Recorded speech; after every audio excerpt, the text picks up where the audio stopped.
네, 이번 시간은요 12회 풀어보도록 하겠습니다. 12회 같은 경우에는 일단 단원별로 쭉 모의고사가 출제가 돼 있어요. 그래서 전체적으로 문제를 풀면서 어떤 단원이 어떤 부분이 여러분들이 약점인지 파악할 수 있는 계기가 될 것 같고요. 그 다음에 난이도 자체는 그렇게 어렵지 않아서 최소한 90점 정도 이상은 맞아야지 합격권에 해당될 것 같습니다. 자, 그러면 1번 문제부터 같이 한번 풀어볼까요? 자, 1번. 기억부터 디귿에 대한 설명으로 옳은 것을 고르십시오.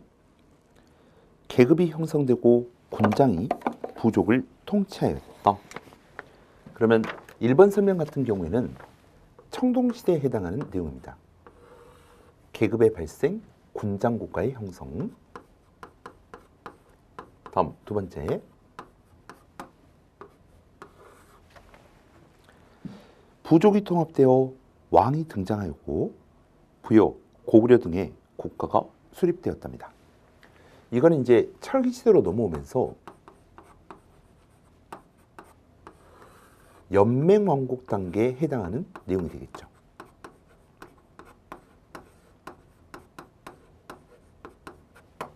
다음,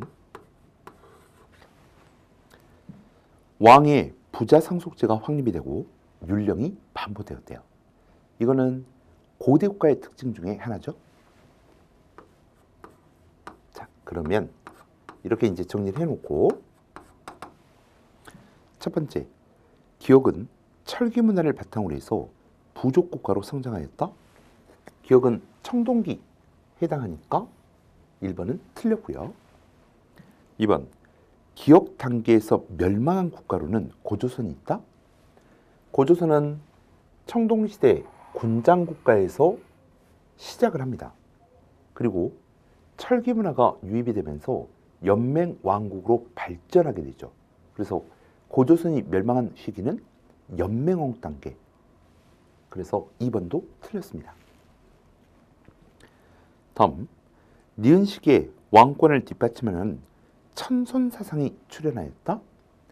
왕권, 강력한 왕권, 그 바탕하에서 천손, 하늘의 자손이라는 사상은 고대 국가에 나오는 내용이죠. 그래서 3번 틀렸고, 이 고대 국가 시기에는 율령이 반포되었고, 그 다음에 불교가 소용되었고, 기존의 부족장 세력들이 왕 밑으로 편제가 되면서 귀족 관료 집단이 되게 됩니다. 자, 4번은 고대 국가의 특징 중에 해당되는 내용입니다. 그래서 4번이 정답이 되겠죠. 자, 다음은 2번 문제입니다. 다음 글에 밑줄 친 이 나라와 관련된 국가에 대한 설명으로 옳은 것을 골라보세요. 이 나라는 만주 길림시 일대 송화강 유역의 평야지대를 중심으로 성장하였다. 이 나라는 귀족과 귀족인 가가 있고 그 밑에 호민, 그리고 민가, 하호로 불리는 계층이 있었대요. 일단 이 나라는 어디예요? 숭화강 유역 이렇게 나왔으니까 부여에 해당되겠죠. 자, 1번. 전쟁이 일어나면 호민, 민은 싸웁니다. 그런데 노비는 말할 것도 없고 하오가 직접 전투에 참가하는 것은 아니죠. 그래서 1번 틀렸습니다. 그 다음에 2번. 제천행사는 용고인데 부여의 제천행사가 용고는 맞죠. 근데 그 뒷부분 매년 10월에 국동대열에서 제사를 지냈다? 이건 고구려 관련된 내용입니다. 그리고 용고와 관련해서 매년 12월 달에 제천 행사가 치러지게 되죠. 그래서 2번도 틀렸고, 그 다음에 3번. 백성들은 흰 옷을 좋아했으며 부여는 흰 옷을 좋아했으며, 그 다음 중국 은나라의 은역을 사용하였다. 은역을 사용하였다. 그래서 3번이 정답입니다. 다음 4번. 고구려에 소금과 어물 등을 공납으로 바쳤대요. 이 나라는 어디 있죠? 옥저에 해당되는 내용입니다. 네, 그래서 2번 정답은 3번 어렵지 않게 고를 수 있을 것 같습니다. 자, 그 다음에 고대국과 관련된 3번 문제입니다. 다음 글의 내용과 관련된 왕의 업적으로 옳은 것을 골라보세요. 덕업 1, 신, 망라, 사방. 덕업이 날로 새로워지고 사방을 망라한다는 뜻으로 곧 지방 세력의 확고한 지배를 함축한다. 덕업, 일신, 망라, 사방. 그래서 신라라고 하는 국호가 정해지게 되죠. 그러면 신라라고 하는 국호를 공식적으로 사용했다. 이 시기가 언제입니까? 바로 지중왕 때입니다. 그러면 보기에서 지중왕에 해당하는 역사적 사실은 무엇입니까? 첫 번째, 병부를 설치하고 율령을 반포하였다. 지금 신라 문제니까 병부를 설치하고 율령을 반포하였다. 어느 왕 때예요? 법호왕 때에 해당되죠. 다음, 건원이라고 하는 연호를 사용하였다. 건원도 역시 법호왕 때에. 다음, 수도와 지방의 행정구역을 정비해서 군현제를 도입하였다. 이게 바로 지중왕 때입니다. 3번이 정답이고, 그 다음 4번. 백제 동상원과 결혼동맹을 체결해서 고구려에 대비하였다. 일단 493년 결혼동맹이 체결이 됩니다. 백제 동상원과 신라 소지 마립간 사이에 결혼동맹이 체결되죠. 그래서 신라의 이벌찬 비지의 딸이 동상원에게 시집을 가게 되죠. 3번의 정답은 3번 고르시면 되겠습니다. 그 다음 4번입니다. 다음 시와 관련된 전쟁에 대한 설명 중 옳지 않은 것을 골라보세요. 그대 신묘한 책략은 하늘의 이치를 다했고 오묘한 계획은 땅의 이치를 다하였도다. 전쟁에 이겨 그 공이 이미 높으니 만족함을 알고 그만두기를 바라노라. 출전도 나와 있네요. 을지문덕, 여, 수장군, 우중문시입니다. 그러면 이 시는 을지문덕과 관련됐고요. 그리고 수나라 장군 이렇게 나왔으니까 고구려와 수와의 전쟁. 그러면 이 두 가지를 엮어본다면 전투 하나가 생각나겠죠. 612년 살수대첩. 자, 그러면 봅시다. 1번 고구려와 수와의 전쟁 맞습니다. 그 다음에 2번 고구려는 수나라의 공격에 대비해서 천리장성을 축조하였다? 틀렸죠. 이 천리장성은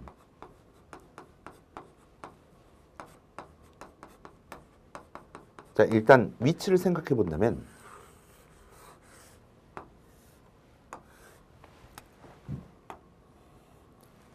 해안가의 비사성부터 시작해서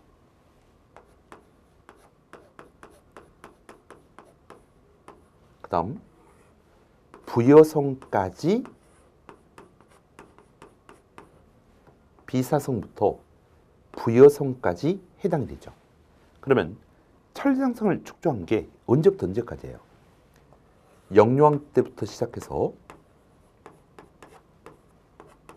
보장왕 때까지 해당이 됩니다. 구체적인 연도로 보면 631년부터 시작해서 647년까지 해당되죠. 바로 2번이 지금 틀렸는데요. 왜 틀렸냐면 이 천리장성은 중국 당나라 침략을 막기 위해 축조를 하게 됩니다. 다음, 을지문덕이 살수에서 수나라의 우중문이 이끄는 별동대를 무찔렀고 수나라 건국 이후 수가 고구려를 압박하자 고구려가 수를 선제 공격하였다. 이 고구려와 수나라의 전쟁이 일어나게 된 배경은 영양왕 때 말갈병을 거느리고 수나라를 선제 공격했거든요. 그 요서지방을 선제 공격하였다. 이런 내용이 나옵니다.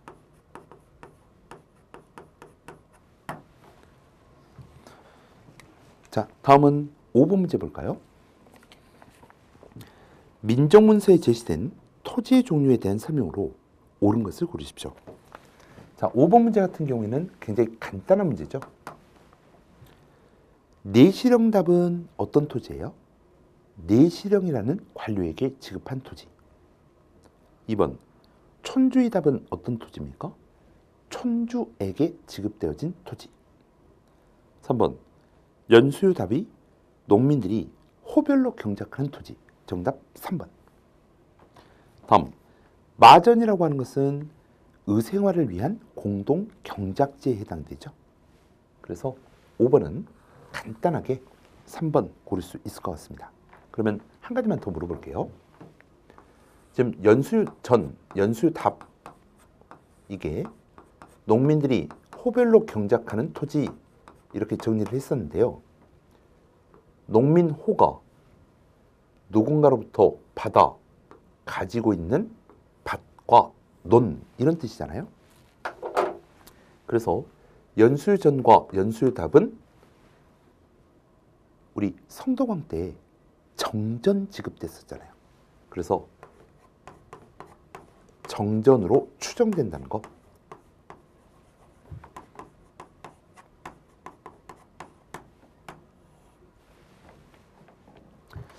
네, 다음은 6번.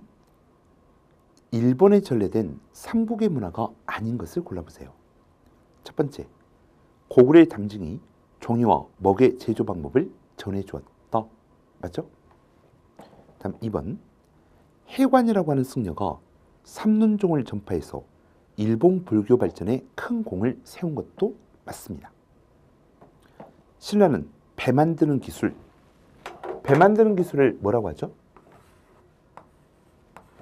조선술. 그 다음 뚝 쌓는 기술, 이걸 축제술이라고 하죠. 그래서 신라인들의 이 제방 쌓는 기술이 전해졌고, 그리고 연못같이 생겼잖아요. 이걸 한인의 못이라고 했답니다. 다음, 백제 관릉이 불경과 불상을 전해주었다. 여러분들, 불경과 불상을 전한 인물, 백제 성왕 때 불교를 일본에 전했다. 이거는 노리사측이죠. 그래서 4번 틀렸고요. 그러면 관륵이라고 하는 인물은 어느 왕 때 인물이었어요? 백제 무왕 때. 그리고 이 관륵은 일본에다가 천문, 역법 등을 전수해줬던 인물입니다. 그래서 4번 정답으로 고르시면 되겠네요. 자, 다음은 7번 문제 볼까요?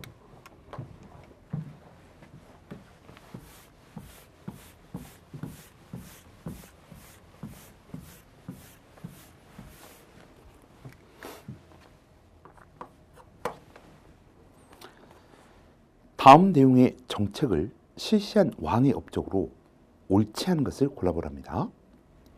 과거를 설치해서 선비를 뽑는 일은 왕이 본래 문을 써서 풍속을 변화시킬 뜻이 있는 것을 쌍기가 받들어 이룬 것이니 그의 도움이 없었다로는 할 수 없다. 핵심 키워드 두 가지를 찾아본다면 첫 번째 줄에 과거, 그 다음 밑에 보시면 쌍기, 쌍기의 건의로 과거 제도가 시행되었다. 그러면 고려 어느 왕 때죠? 광종 때입니다. 그러면 보기에서 광종 때에 해당하지 않는 것을 골라보세요. 이런 문제 아니에요?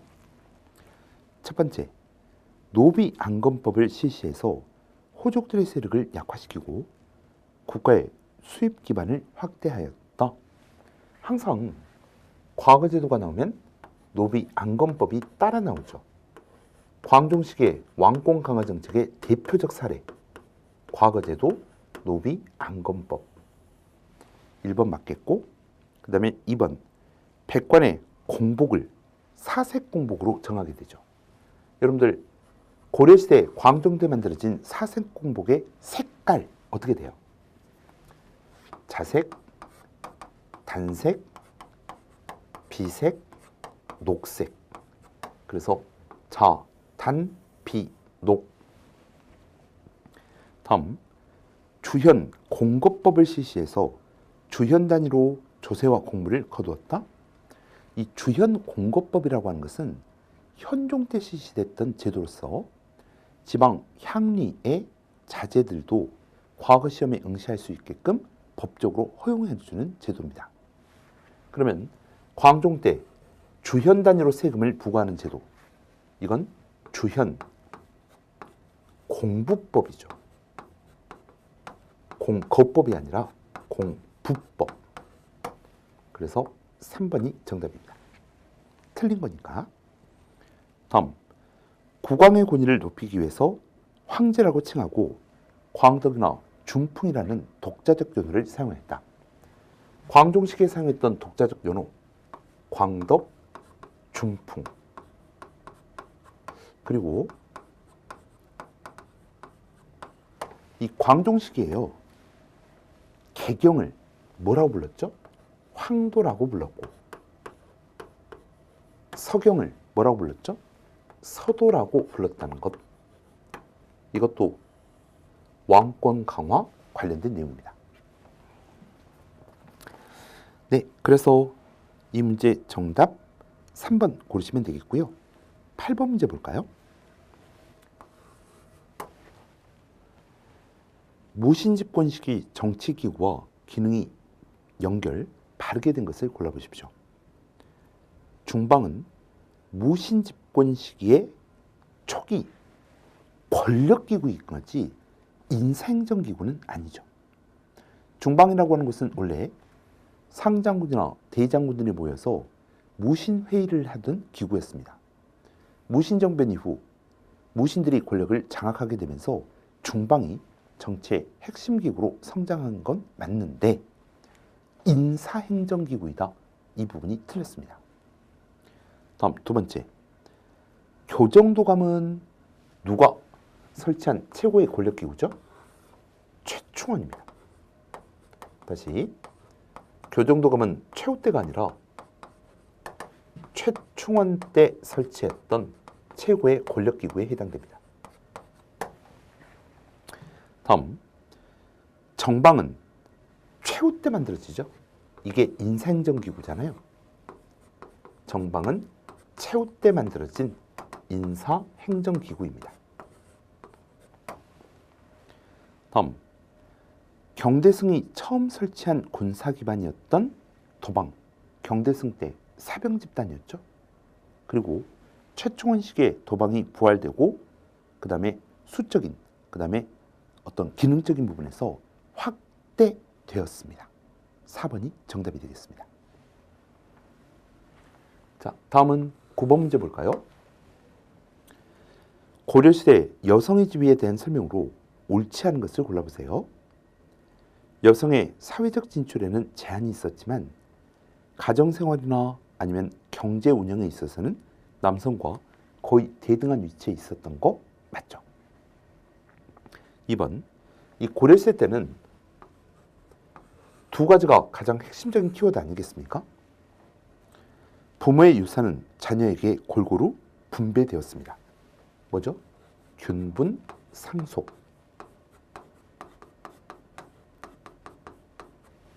다음, 균분 상속이 나오면 아들, 딸이 돌아가면서 제사를 받드는 윤행, 봉사, 이게 따라 나와야 되겠죠. 자, 근데 3번에 보시면 사위가 처가의 호적에 입적해서 처가에서 생활하는 경우는 많았습니다. 그런데 그걸 친형제도라고 하지 않죠. 여러분들, 친형제도는 뭐예요? 이 17세기 이후 정착된 것으로서 혼인을 하면 여자가 남자 집에 들어가서 혼인 생활을 함. 이게 바로 친형제도잖아요. 그래서 3번이 틀렸습니다. 다음, 공을 세운 사람의 부모는 물론 장인과 장모도 함께 상을 받았대요. 고려시대니까. 자, 9번의 정답은 3번이고 그 다음에 10번 보겠습니다. 10번은 전시과 제도 관련된 문제죠.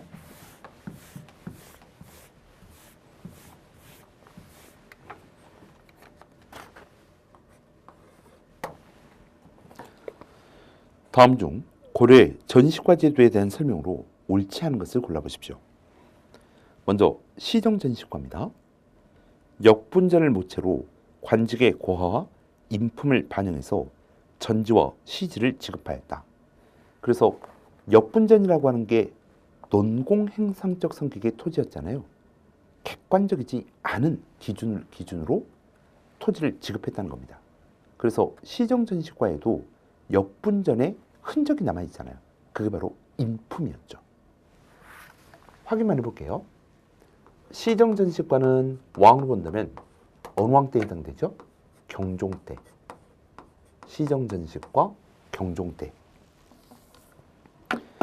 다음, 개정전시과는 군인전과 한인전이 명시되었고 3번 봐볼래요? 일단 개정전시과 어느 왕 때? 목종 때 마련되었고요. 하나 더 기억하실 것은 이 목종 때 개정전시과가 만들어지고 덕종 때 일부 개정이 된다는 거.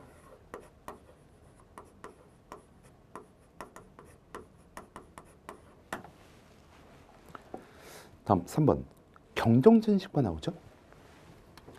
이 경정전시과는 문종 때잖아요. 그리고 전시과 제도의 완성이라고 합니다. 그 다음 가장 핵심적인 내용은 뭐예요?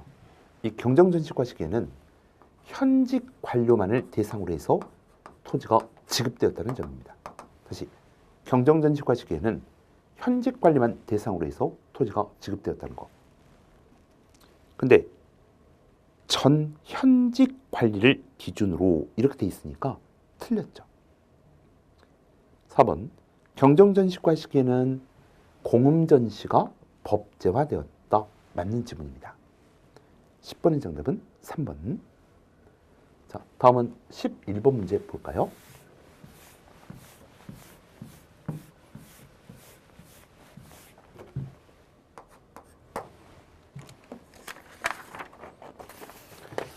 고래 승려에 대한 설명으로 옳지 않은 것을 골라보십시오. 해거라고 하는 인물은 광종 때 국사에 임명되었고 의통은 광종 때 중국 오을에 건너가 중국 천태종의 제13대 교조가 되었습니다. 그리고 진울은 명종 때, 이 명종 때라고 하면 무신정권 시기잖아요. 조계종을 창시하고 수선사 결사운동을 전개했답니다. 근데 4번에 보면 어떤 책이 나와요? 천태사 교의라고 하는 책이 나오죠. 그러면 이 천태소 교의는 의천이 아니죠. 의천은 천태소 교의 주. 천태소 교의는 광종 때 중국으로 건너갔던 재관이라고 하는 승려가 쓴 천태학의 명저입니다. 의천이 아니라 재관. 그래서 정답은 4번 고르시면 되겠네요. 자, 다음은 12번입니다. 다음과 같은 정책을 실시한 조선의 국왕에 대한 설명으로 옳지 않은 것을 골라보십시오. 상황이 어려서 무릇 좋지 않은 바는 모두 대신에게 맡겨 논의 시행하였다. 지금 내가 명을 받아서 왕통을 계승하여 군국 서무를 아울러 모두 처리하며 조정의 옛 제도를 모두 복구한다. 지금부터 형조의 사형수를 제외한 모든 서문은 육조가 각각 그 직무를 담당하여 직계한다. 지금 이게 육조 직계자라는 것은 알겠는데 태종 때 육조 직계제입니까? 아니면 세조 때 육조 직계제입니까? 세조죠. 뭘로 할 수 있어요? 첫 번째 줄. 상황이 무릇 나이가 어려. 여기서 상황은 단종이잖아요. 그래서 세조 때의 육조 직계제입니다. 그러면 첫 번째, 호적 사업을 강화하였고 보법을 실시해 군정의 수를 늘렸습니다. 과전지 부족에 따라 현직 관리에게 토지를 지급하는 직전법이 시행된 것도 세조 때죠. 다시 한번 적어볼게요. 1번에 보법, 2번에 직전법,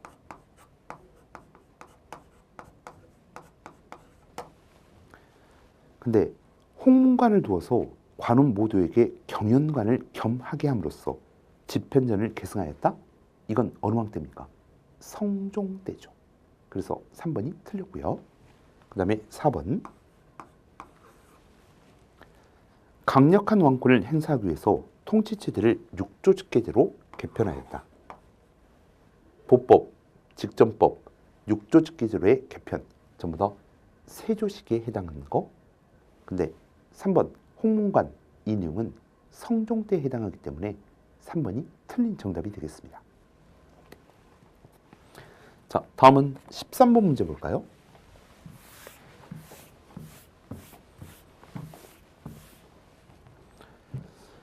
조선 초기 대외관계에 대한 설명으로 옳지 않은 것을 골라보십시오.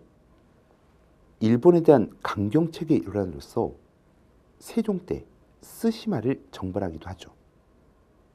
근데 2번에 보시면 건국 초부터 명에 대한 사대 관계가 확립이 되어서 선진 문물을 받아들였다. 여러분들 조선 건국 이후에 정도전, 남은 이런 사람들이 요동 정벌을 계획하는 등 명과의 관계가 굉장히 안 좋았단 말이에요. 그렇죠? 그래서 건국 초부터 이 내용은 틀렸고요. 명과의 사대 관계가 공식화된 것은 태종 때부터입니다. 그래서 2번이 틀렸죠. 다음, 여진을 정벌하여 사군 육진을 개척하고 3인 정책과 토관 제도를 실시했답니다. 사군, 육진 이런 것들은 전부 세종 때. 그러면 인물만 체크를 해보겠습니다.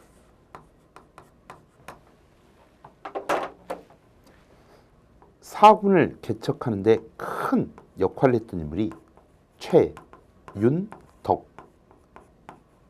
그리고 육진을 개척했을 때 큰 역할을 했던 인물이 김종서죠. 사군, 육진. 다음, 동남아시아의 여러 나라와 교류를 하였다. 그래서 13번은 어렵지 않게 2번 고를 수 있을 것 같습니다. 자, 다음은 14번 문제입니다. 동호문답을 저술한 학자에 대한 설명으로 옳은 것을 보기에서 모두 고르십시오. 이 동호문답은 누구의 저서예요? 이죠. 그리고 어떤 주장이 들어있대요? 동호문답에 박납의 폐단을 시정하기 위해서 현물로 내는 곡물 대신에 쌀로 걷자라고 하는 대공 수미법이 제한되어 있는 책입니다. 그러면 성혼의 문인들과 결합하여 기호학파를 형성하였다. 이의 문인들 기호학파. 기호 맞습니다. 임진왜란 후 일본 성리학 발전에 영향을 미쳤다. 이 사람 누구예요? 이황이죠. 다음, 소격서를 폐지하고 현량과를 실시, 사림을 대거 등용했대요. 디귿은 누굽니까? 조광조죠.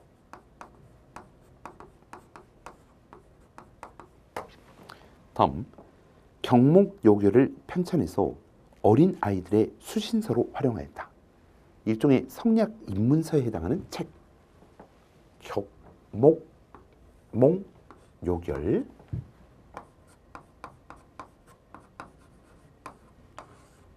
이것도 2입니다. 그러면 2에 해당하는 것들 기억하고 리을. 정답은 4번 고르시면 되겠습니다.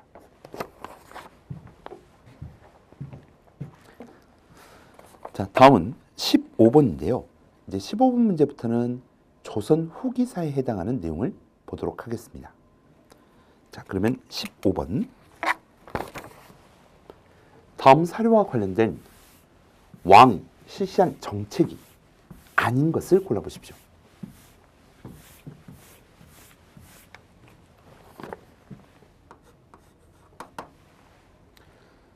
왕이 말하였다.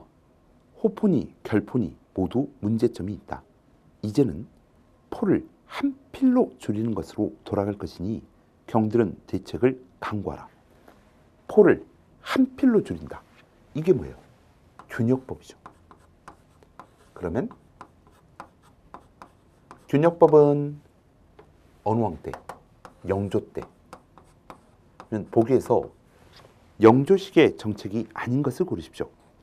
첫 번째, 붕당의 뿌리를 제거하기 위해서 공론의 주제대로 인식되던 살림의 존재를 부정하였습니다. 맞죠? 이조 전랑이 자신의 후임자 추천을 못하도록 하고 이걸 자천권을 폐지하고 3사의 관리들을 선발할 수 있었던 관행들을 없애게 됩니다. 맞습니다.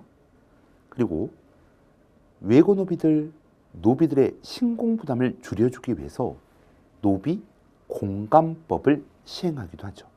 그런데 4번에 보면 신진 인물이나 중하급 관리가 하는데 능력 있는 자리를 재교육시키는 초계 문신제는 어느 왕 때예요? 정조 때죠. 다시 초계 문신제를 시행하였다. 이거는 정조 때에 해당이 됩니다. 그래서 영조 때 정책에 해당하지 않는 것은 정답을 4번 고르시면 되겠네요. 자, 다음은 16번 문제. 다음 사료와 관련된 시기의 사회 모습으로 옳지 않은 것을 고르십시오. 근래 아전의 풍속이 나날이 변하여 하찮은 아전이 길에서 양반을 만나도 절을 하지 않으려고 한다. 아전의 아들이나 손자로서 아전의 역을 맡지 않는 자가 고을 안의 양반을 대할 때 맘먹듯이 너, 나 하며 자를 부르기도 한다. 자, 그러면 일단 출전이 목민심서 이렇게 돼 있잖아요. 이 목민심서는 19세기 순조 때 쓴 정약용의 저서 아닙니까? 그러면 일단 조선 후기에 양반 수가 급증을 하게 되고 양반의 사회적 지위가 낮아지면서 양반 중심의 신분제도가 동요되었다는 사실을 생각하고 이 문제를 접근하시면 되겠습니다. 조선 후기 19세기 특히 1번 서울들은 납속책과 공명첩을 이용해서 관직에 날 수 있게 되었다. 양반수가 증가를 한 게 공명첩의 남발, 납속책의 시행 이런 것들 아니겠어요? 정권에서 밀려난 양반들은 관직에 등용될 기회를 얻지 못한 채 몰락한 양반이 되기도 하였습니다. 이 몰락한 양반을 뭐라고 하죠? 잔반이라고 했었죠.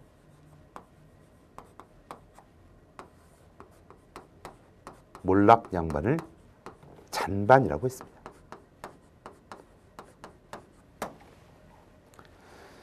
다음, 중인들은 소청운동을 통해서 중앙관료로 진출하는 경우도 있었다. 이렇게 돼 있는데 서울들 같은 경우에는 청요직으로의 법적 진출이 허용이 되죠. 신해, 허통 조치로. 근데 기술직 중인들은 철종 때 대규모 소천운동을 전개했음에도 불구하고 실패하게 되죠. 그러니까 3번이 틀렸습니다. 다음, 도막노비의 확산으로 잔존 노비들의 신공부담이 증가해서 아까 보셨던 노비 공감법 같은 것들이 시행되는 배경이 되기도 했습니다. 그래서 16번에 가장 틀린 것은 3번을 고르시면 좋겠습니다. 자, 다음 17번 문제 볼까요?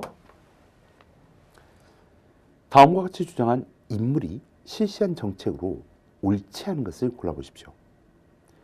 백성을 해치는 자는 공자가 다시 태어난다 하더라도 내가 용서하지 못한다.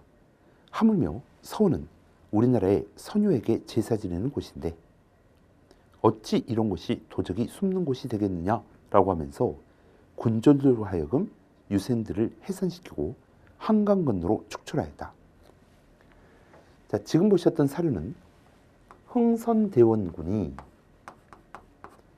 서원을 대대적으로 정리하자 유생들이 강력하게 반발했고 그 유생들의 반발을 무너뜨리면서 강력하게 정책을 추진해 나가는 내용입니다. 그러면 보기에 흥선대원군의 정책으로 옳지 않은 것을 고르십시오. 이런 문제네요. 첫 번째, 비변사를 혁파하고 정치를 의정부에, 군사를 삼군부에 각각 분리하여 나누었죠.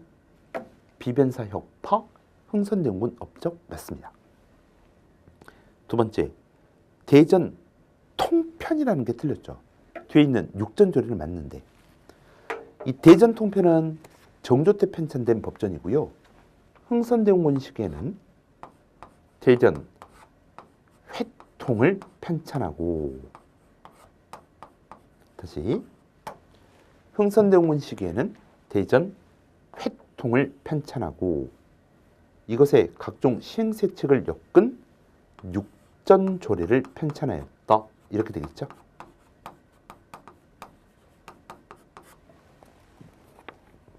그래서 2번이 틀렸고 3번 경복궁 중건을 위해 고액화폐인 당백전을 발행하였고 백성들을 경복궁 공사에 강제로 동원하였습니다. 통상수교 거부 정책의 의지를 알리기 위해서 전국 각지에 척화비를 설립했던 것도 흥선대원군 맞죠? 자, 그래서 정답은 2번 고르시면 되겠네요. 자, 다음은 18번 문제 보겠습니다.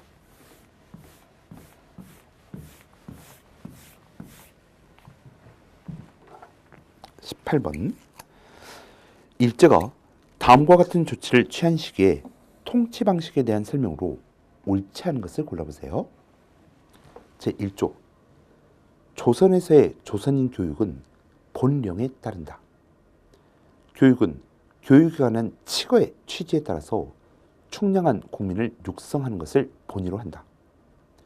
교육은 보통교육, 실업교육, 전문교육으로 대별한다. 보통교육은 보통의 지식, 기능을 부여하고 특히 국민된 성격을 함양해서 국어를 보급함을 목적으로 한다. 여러분들 이 사료 뭔지 아시겠어요? 1911년 발표되었던 제1차 조선교육령입니다. 제1차 조선교육령. 그러면 1911년이니까 1910년대에 해당하는 것 아닌 것 골라보세요. 일반 관리는 물론 학교 교원들까지 제복을 입고 칼을 찼습니다. 무단 통치의 대표적인 사례죠.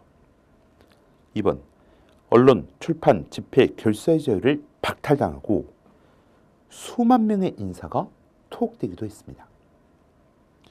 근데 3번에 고등경찰제 실시, 이거는 1920년대에 해당되잖아요. 그래서 3번이 틀렸고 고등경찰제 실시는 1920년대. 즉결처분권을 행사, 우리 민족에게 태형을 가하였다. 4번과 관련된 게 1912년 조선 태형령에 해당이 되죠.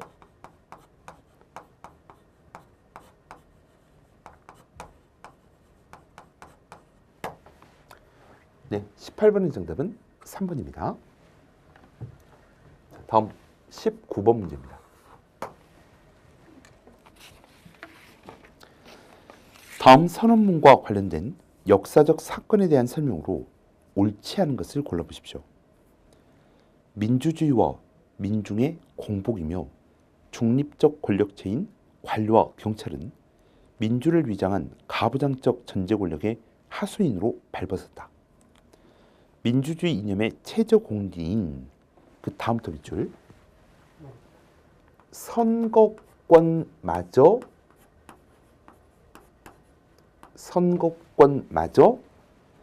권력의 마수 앞에서 농단되었대요.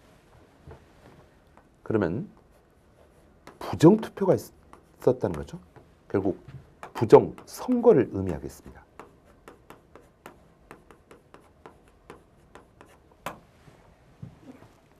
나가자 자유의 비결은 용기일 뿐이다. 그러면 부정선거가 원인이 되었다. 3.15 부정선거 그리고 1960년 4.19 혁명 이렇게 연결되겠죠. 자, 그러면 확인해 보죠. 3.15 부정선거에 반발해서 마산 시민들이 시위에 참여하게 됩니다. 고려대학교 학생들이 시위 도중 정치 깡패와 충돌해서 사상자가 발생하기도 합니다. 이승만 대통령은 국민이 원한다면 이라고 하는 말을 남기고 하야를 했었죠. 1960년 4월 26일 날 혼란 수습을 위해서 내각 수반 4번은 앞에 이제 문제에서 보셨는데요. 장면이 내각 수반이 된 게 아니죠. 허정이라고 하는 사람이 내각 수반으로서 과도 내각을 이끌었습니다. 그래서 장면 대신 허정 4번이 틀렸죠. 다음 20번 문제는 선후관계를 나열하는 문제인데요. 제시된 내용들이 익숙한 것들일 거예요.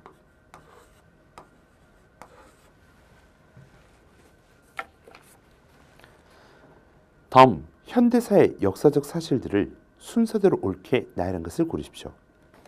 자, 먼저 4.19 혁명 금방 1960년 4월 19일.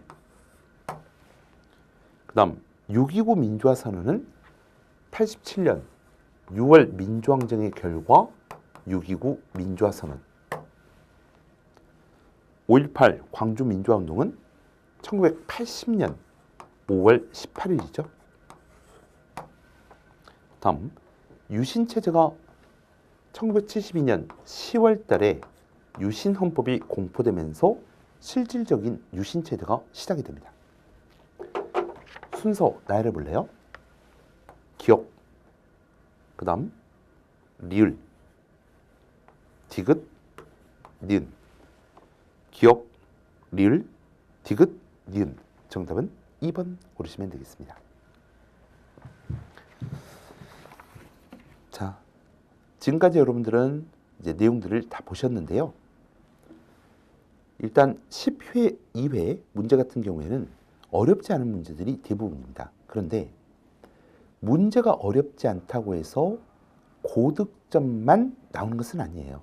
그래서 어떤 문제를 풀든지 간에 꼼꼼하게 내용들을 살펴보시면서 앞으로 유사한 문제가 나오면 틀리지 않도록 꼭 복습하시기 바랍니다. 네, 이 시간은 여기까지 하겠습니다. 수고하셨습니다.